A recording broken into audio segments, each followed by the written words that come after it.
Hello friends, स्वागत है आप सभी लोगों का हमारे चैनल कुक स्टडी में। मैं अकमल बेस्ट। इस वीडियो के माध्यम से दोस्तों आपके यहाँ पर कराऊंगा आर्मी जनरल साइंस का पार्ट नंबर 23, यानी कि दोस्तों यहाँ पर आपको आर्मी सामान्य विज्ञान का भाग नंबर 23 मिलेगा। इससे पहले दोस्तों आपको 22 भाग कराए जा चुके हैं, जहाँ पर आपने महत्वपूर्ण क्वेश्चन को देखा, और आज भी दोस्तों यहाँ पर आप खास क्वेश्चन देखेंगे जो कि आपके सामान्य विज्ञान के आधार पर हैं। तो आराम से आप सारे क्वेश्चन नोट कर लेंगे, जो भी क्वेश्चन यहाँ पर मिलते हैं आपको, तो कॉपी और पेन आप निकाल लेंगे। तो चलिए शुरू करते हैं। पहला क्वेश्चन दोस्तों आपको यहाँ पे दिखता है, निम्न में से कौन कालाजार बीमारी का कारक है। यानी आपको बताना है which one of the following is vector for kala-azar disease. यानी कि यहाँ पर आपको बताना है वेक्टर फॉर कालाजार डिजीज।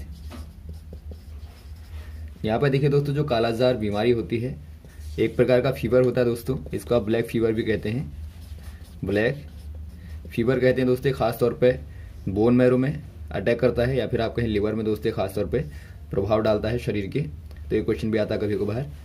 तो ये दोस्तों यहाँ पर देखिए किसके द्वारा होता है, ये होता है दोस्तों सैंड फ्लाई के द्वारा, या फिर आप कहें दोस्तों बालू मक्खी के द्वारा। मक्खी के द्वारा होता है दोस्तों। यह एक प्रकार की मादा यानी कि फीमेल फ्लेबोटोमाइन सैंड फ्लाई होती है दोस्तों।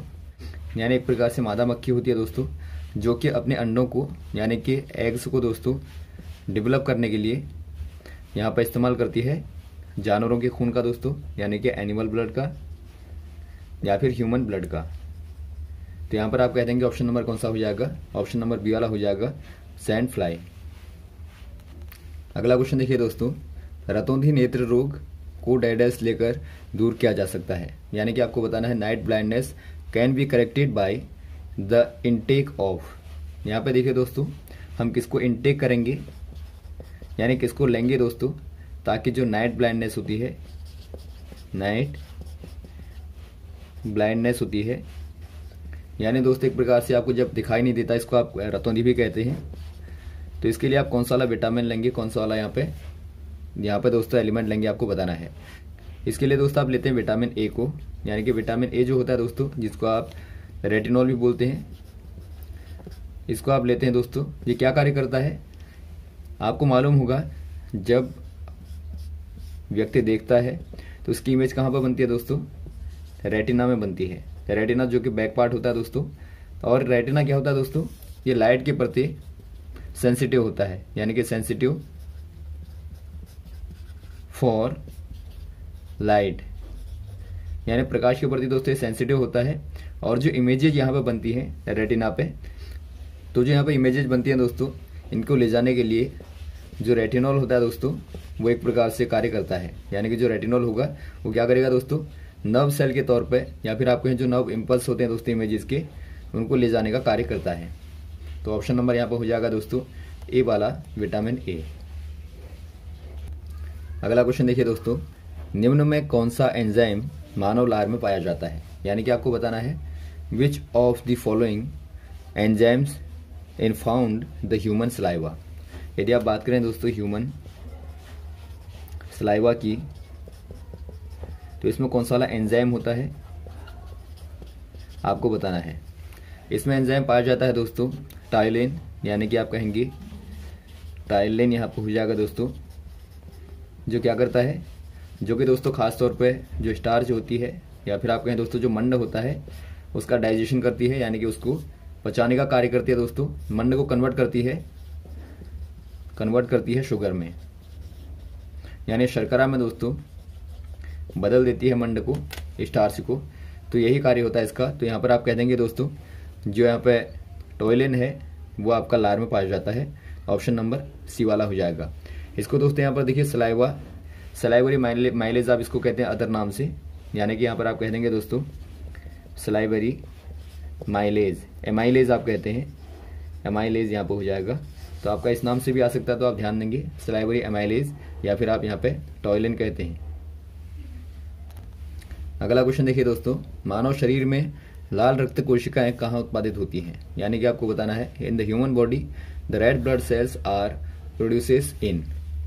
यदि आप बात करें दोस्तों रेड ब्लड सेल्स या फिर आप आरबीसी कहें, ये दोस्तों कहाँ से प्रोड्यूस होती हैं आपको बताना है ह्यूमन बॉडी में।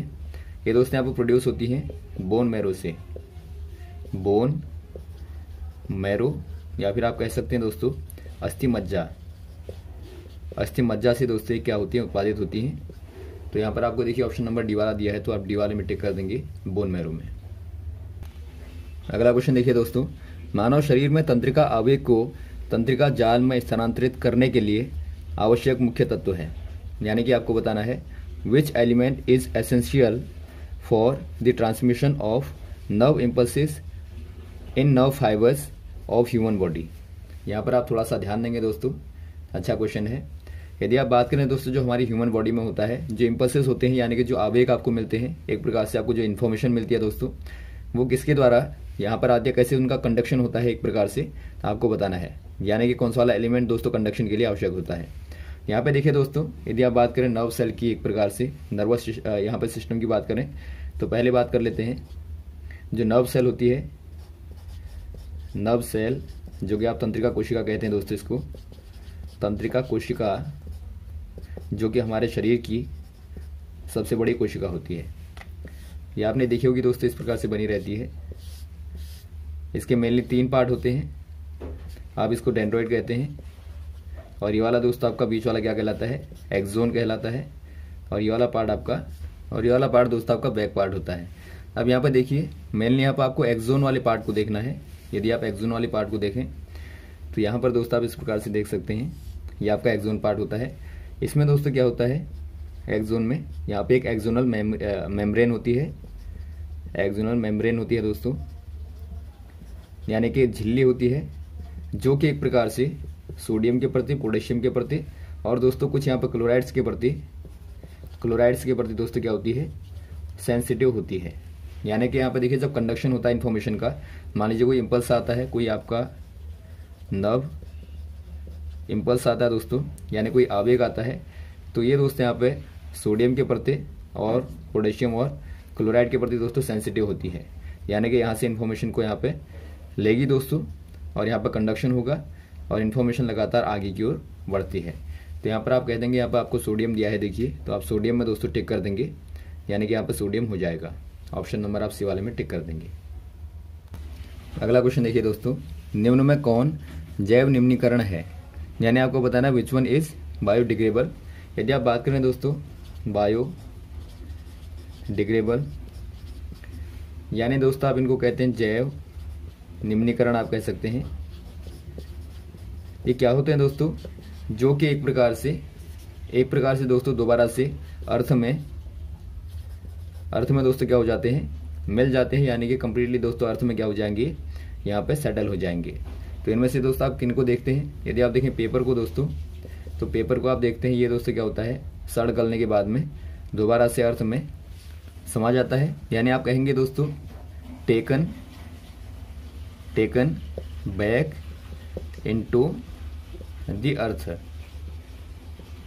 तो यहाँ पे इनकी खासियत ये होती है कि दोबारा से दोस्तों अर्थ में समा जाते हैं, तो ये आपके बायोडिग्रेडेबल होते हैं। तो यहाँ पर आप देखते हैं जो प्लास्टिक होता है दोस्तों, या आप एल्युमिनियम को देखें या फिर आप डीडीटी को देखें, तो ये दोस्तों आपके बायोडिग्रेडेबल नहीं होते हैं। और जो बायोडिग्रेडेबल नहीं होते दोस्तों, वो क्या होते हैं, एक प्रकार से वो पॉल्यूटेंट होते हैं, यानी कि जो पॉल्यूशन को फैलाते हैं दोस्तों, उनके मेन यहाँ पे रीज़न होते हैं कि वो एक प्रकार से बायोडिग्रेडेबल नहीं होते। अगला क्वेश्चन देखिए दोस्तों, स्थिर वैद्युत पेप्टीकरण का प्रयोग डैडेस को रोकने के लिए किया जाता है। यानी आपको बताना है electrostatic precipitation is used to control. यदि आप बात करें दोस्तों इलेक्ट्रोस्टैटिक प्रिसिपिटेशन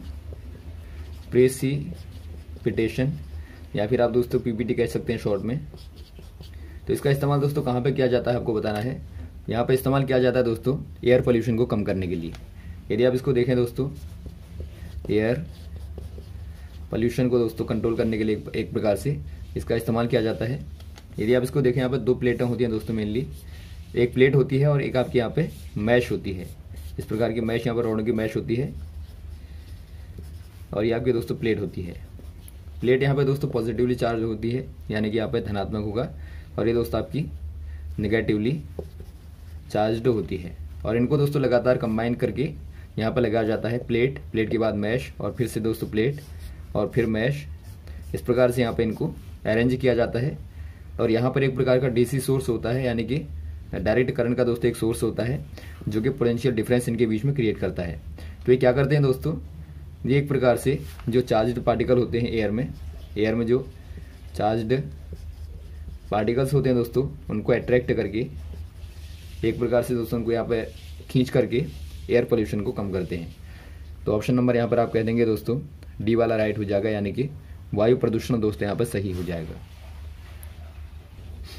अगला क्वेश्चन देखिए दोस्तों, फोटोग्राफी में प्रयुक्त लवण है, यानी आपको बताना है which salt is used in photography. यहाँ पे देखिए दोस्तों जो खास तौर पे ब्लैक वाइट फोटोग्राफी होती है, वहाँ पे दोस्तों कौन से वाले सॉल्ट का यूज़ किया जाता है।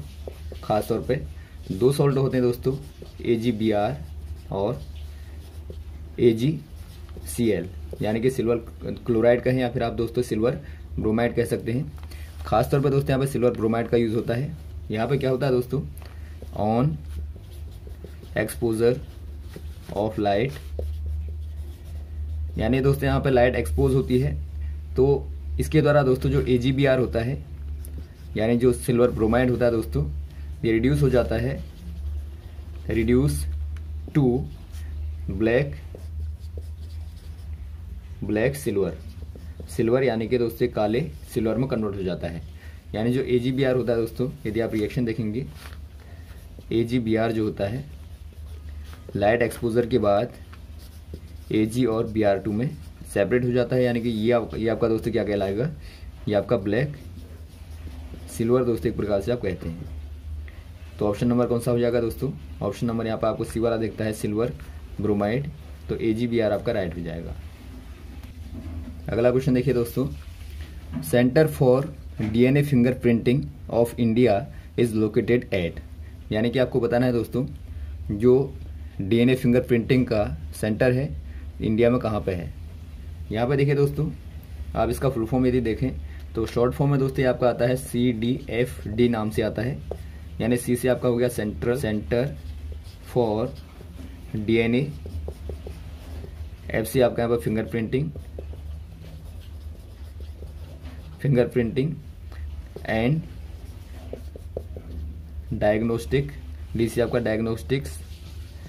ये दोस्तों आपका लोकेट करता है हैदराबाद में, हैदराबाद आप कह देंगे, जो कि दोस्तों यहाँ पे तेलंगाना, हैदराबाद आप शॉर्ट में कह सकते हैं, तेलंगाना आप कह देंगे।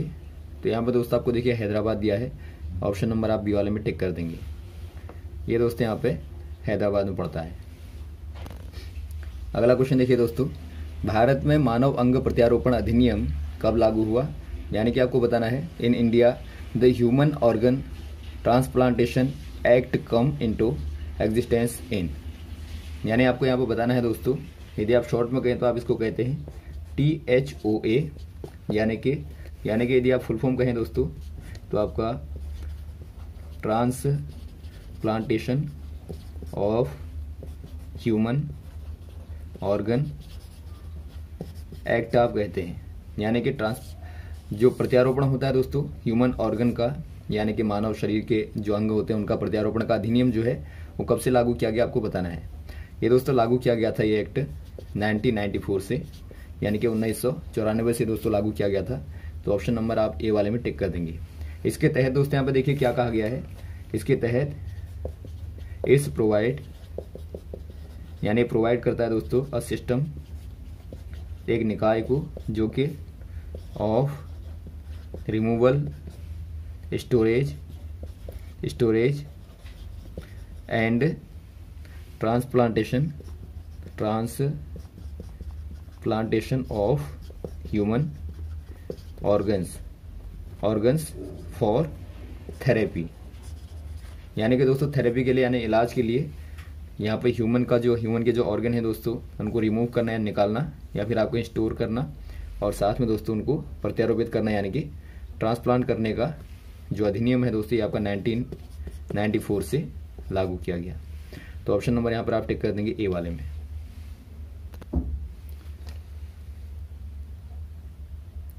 अगला क्वेश्चन देखिए दोस्तों, विडाल टेस्ट किसकी पहचान के लिए कराया जाता है?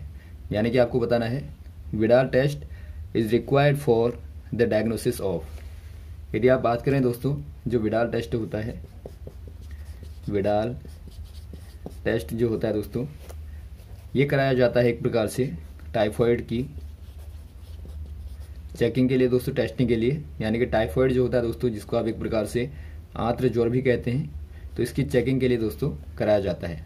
ये दोस्तों एक प्रकार से साल्मोनेला टाइफी के द्वारा होता है दोस्तों। यानी कि इसका जो कॉज होता है ये दोस्तों एक प्रकार का बैक्टीरिया होता है, यानी कि जीवाणु वाला रोग होता है दोस्तों, या फिर आप कहें बैक्टीरियल इन्फेक्शन होता है।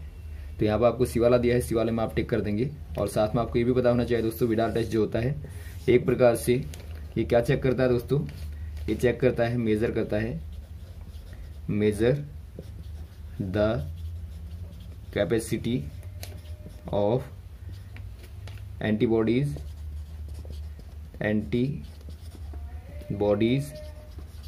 Against LPS and flagella in serum.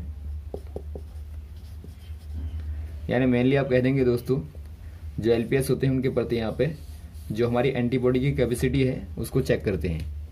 तो इसी को आप विडाल टेस्ट कहते हैं, जो कि एक प्रकार से टाइफॉइड का पता लगाता है। तो ऑप्शन नंबर दोस्तों यहाँ पर हो जाएगा आपका सी वाला, टाइफॉइड। तो यहाँ तक दोस्तों आप क्वेश्चन को तैयार करेंगे और लगातार आपको यहाँ पर क्वेश्चन बताते रहेंगे दोस्तों। उम्मीद आपको वीडियो अच्छा लगा होगा। यदि आपको दोस्तों कोई कंफ्यूजन हो तो आप जरूर कमेंट बॉक्स में कमेंट करें। यदि आपका कोई क्वेश्चन हो दोस्तों, आप जरूर क्वेश्चन करें। और यदि आपको वीडियो पसंद आया हो तो आप जरूर लाइक करें, शेयर करें, ताकि अधिक से अधिक लोगों को दोस्तों वीडियो पहुंचे। Okay, thanks. जय हिंद, जय भारत।